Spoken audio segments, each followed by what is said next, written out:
Mantemos a opinião que a UE é que tem todos os cartões e, como resultado, poderá ditar termos. Tony Nyman informa Global Markets.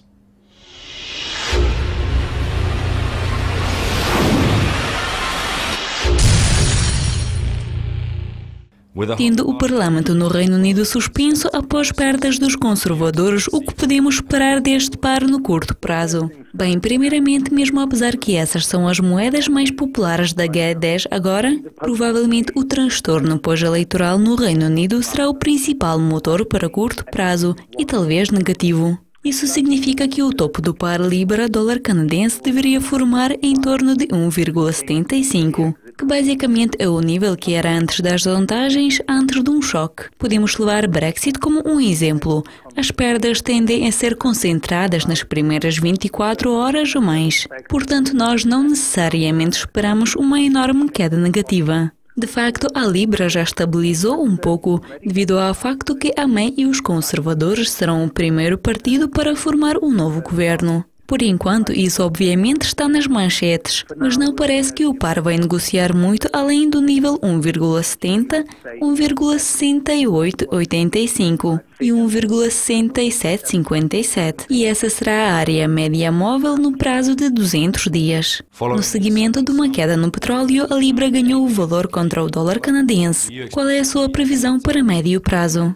Bem, o nosso foco principal no médio prazo permanecerá a Brexit. Já experienciamos a situação em que o resultado do Parlamento suspenso poderia estimular uma Brexit mais suave. Permanecemos com a opinião que a UE é que tem todos os cartões e, como resultado, poderá ditar termos.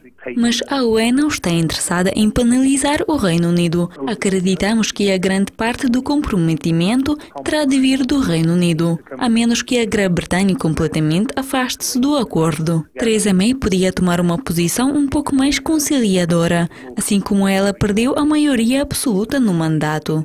Mas isso pressupõe que ela será capaz de proceder com um Brexit complicado com o seu próprio partido, que é a grande exceção.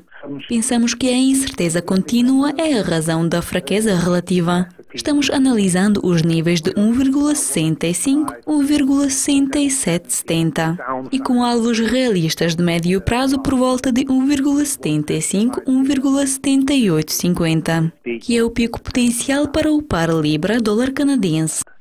Em geral, o que terá maior impacto no par a longo prazo?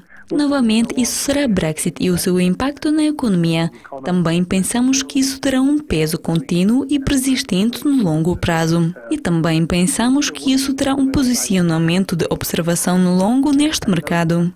Temos de notar que, examinando os dados IMM, a Libra experienciou um emparelhamento desde meados de abril. Os cortes líquidos permanecem em níveis elevados. Esse será o seguinte peso potencial em par Libra-dólar canadense para o longo e médio prazo.